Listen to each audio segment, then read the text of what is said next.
Concluyo que el alma es solo lo que nosotros llamamos información. Si te quedaste en este video, quiero decirte que es solo la continuación al video. El ser humano es la biomáquina. En este video voy a hablar del por qué pienso que el ser humano es muy parecido a un aparato que funciona de manera digital, compilando bits, similar a un celular o una computadora. Y del por qué pienso que el alma es solo información navegando por algo que llamo el ovni. Para empezar, tengo que mostrarles este pequeño aparato que es un USB, que la mayoría sabemos para qué sirve, y este otro, que es un disco duro, que es un dispositivo con más capacidad de almacenamiento. Y por último, esto, que tal vez en unos años sea un objeto muy común. Si viviéramos en otra época, estos objetos simplemente parecerían mágicos.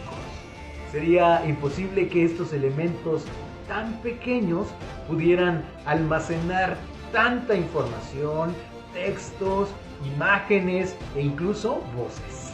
Y que además que la idea de pasar horas o incluso días viendo o escuchando su contenido sería como brujería.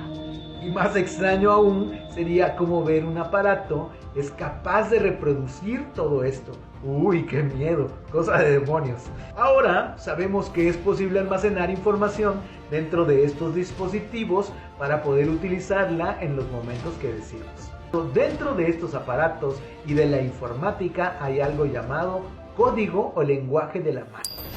Es la forma en que la máquina interpreta, guarda o decodifica según sea el caso. Este proceso debe existir debido a que la máquina necesita su propio lenguaje para guardar información proveniente de nosotros y dentro de nuestro entorno. Comparemos este tipo de almacenamiento máquina con la forma en que el ser humano introduce y guarda información. Aunque hablar de almacenamiento de información a una escala humana incluye un gran espectro de cosas, trataremos de entender cómo es que el ser humano tiene una forma de codificación, almacenaje y decodificación de información por medio de sus dispositivos de entrada, o mejor llamado, sentidos. De manera semejante a los dispositivos de entrada que existen como teclados, cámaras, micrófonos, etc., el cuerpo humano puede obtener información del exterior por medio de sus dispositivos de entrada, al igual que lo hacen las computadoras. En el ser humano, los dispositivos de entrada serían la piel, los ojos, los oídos, la nariz, la boca y en algunos casos la cola, como dicen los pilotos de Fórmula 1. Sorry, pero no podía evitar contar este chiste. Empezaré explicando a grandes rasgos el funcionamiento del oído para que podamos entender un poco de la entrada de información al cuerpo humano. Captar información a través del oído implica hablar de sus tres huesecillos, que a mi parecer son la parte principal en el proceso de transformación de información.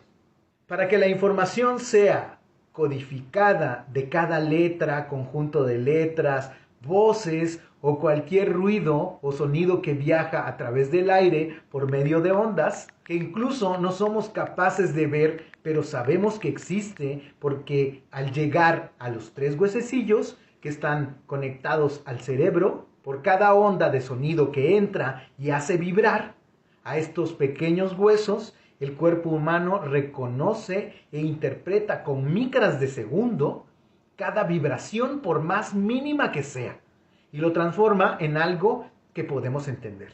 Lógicamente que para que este entendimiento suceda tuvo que haber existido previamente una introducción del código de interpretación por medio del lenguaje o la observación o por otros medios que el cuerpo tiene para reconocer todo. Recordemos que el lenguaje de programación en la informática sería algo así como un conjunto de palabras escritas en el lenguaje que la máquina entiende, llámese JavaScript, Java, C++, que son algunos lenguajes de programación introducidos de manera manual por un programador. Todo esto para que la computadora reciba órdenes y las ejecute. La introducción de información por medio del lenguaje de programación en el ser humano sería algo así como los idiomas o dialectos que también existen de varios tipos, como lo son el inglés, el español, el francés, el latín, el egipcio, el arameo, el maya, etc. Y podía seguir sin parar. La introducción de información para seres humanos no para en el lenguaje. Podríamos mencionar también la observación que de esto también las máquinas están empezando a aprender, que aunque se encuentra en crecimiento, en este tiempo hemos aprendido que son capaces de hacer ciertas cosas que serían solo propias de seres humanos, como por ejemplo hacer trampa. Aunque no se encuentre en su programación, son capaces de infringir reglas para lograr un objetivo o para lo que fueron programados. Incluso existe información documentada de que la inteligencia artificial es capaz de inventar su propio lenguaje, como lo hacen los seres humanos. Tal es el caso de Alice y Bob, que eran bots de Facebook que de la nada empezaron a intercambiar códigos en un inglés incorrecto que era incomprensible para los seres humanos. Los seres humanos han observado por miles de años y pasado información de individuo a individuo por medio de su propio código de lenguaje, existiendo tantos y tan variados que muchos de ellos no se han descifrado debido a su complejidad.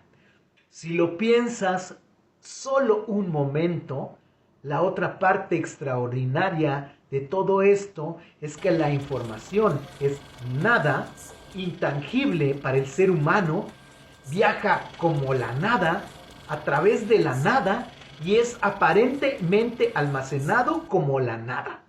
Y que además existe por todos lados y también está dentro de nosotros. Y tengo la teoría de que la información que convive entre nosotros puede ser intercambiada y captada por seres humanos, sin aparente contacto físico. Si lo que no vemos puede ser captado y almacenado por radios, computadoras, celulares y otros aparatos, ¿por qué alejar la idea loca de que el cuerpo humano es solo esta biomáquina de almacenaje de información, como lo es un celular o cualquier otro aparato digital? Y si al final nuestra verdadera esencia solo fuera eso, información que viaja por cada uno de los niveles del Omne, solo con el propósito de recolectar vivencias, sentires y experiencias de todo el mar de posibilidades que existe en el universo y en el todo. Entonces, con esta teoría concluiríamos que sería solo eso. La información que se posesiona gracias al CUM, que es como llamo al momento de la introducción de esa información a lo físico. En la experiencia humana se daría en el momento de la unión de fluidos que dan paso al destello, que es una pequeña oportunidad a la introducción del alma al cuerpo. Tan parecido como cambiar información de una computadora a otra. Debido a esto es que creo que algunas culturas hablan de reencarnación e incluso de vivencias en diferentes seres. Es nuestra información, llamada alma o espíritu, que termina un ciclo de vida y empieza otro para seguir almacenando información vivencial. Ahora, se preguntarán, ¿por qué no recuerdo vidas o actos pasados? La trampa del bloqueo de no recordar nada de lo anterior se encuentra en una pequeña programación llamada razón. La razón, que es la que nos da la capacidad de pensar, reflexionar y llegar a conclusiones o juicios sobre una situación o cosa. Como pasa en la programación de la inteligencia artificial, que existen bloqueos para no llegar más allá del propósito determinado. Porque ¿qué sentido tendría recordar el aprendizaje? No tendría sentido. Sería tanto como jugar un juego y saber exactamente cómo termina y quién gana. Si no existiera este bloqueo, la recolección de información dejaría de tener sentido para aprender, experimentar y almacenar. Además de que la razón nos envuelve en la idea de que tener una sola vida la vuelve especial. Con la esperanza de que además no hay un final, sino que puedes volver y seguir viviendo si actúas de acuerdo a las reglas establecidas. Si tomáramos en cuenta esta teoría, y al ser información pura dentro de algo, el ser humano podría ser capaz de funcionar como una especie de aparato que capta y envía información de individuo a individuo. E incluso que capta información de cada rincón de partículas. El obtener y enviar información de manera antinatural ya es posible. Podemos introducir sonidos al cerebro humano por medio de implantes o información, como es el caso de Neil Harbinson, el británico que se implantó una antena en la cabeza para poder recibir imágenes y colores debido a su condición de solo poder ver en blanco y negro. La implementación de esta antena no solo se limita a percibir su entorno, sino que es capaz de recibir información de manera remota de cualquier parte del mundo a través de una conexión inalámbrica. Aunque los seres humanos no podemos tener acceso a cierta información de manera consciente, es posible que existan métodos descritos dejados para la posteridad, detallados en escritos antiguos, que expliquen esta posibilidad. Y para poder llegar a ellos, tal vez la meditación sea una posibilidad. Algunos mitos sobre iluminados o poderes sobrenaturales pueden ser vestigios de individuos que encontraron la manera de hacer trampa, como lo hace la inteligencia artificial, para sobrepasar el propósito, obteniendo acceso a la información existente en el OVNI, como es el caso de los diferentes Budas o Jesús, que podrían ser un claro ejemplo del ascenso del cerebro humano a capacidades extraordinarias. Por el momento dejaré esto hasta aquí para que piensen y analicen un poco esto que les estoy diciendo. Parece un poco loco, pero creo que es posible. Así es que cualquier duda o comentario que tengan pueden escribirme y con gusto les responderé. Shalom a todos. Bye.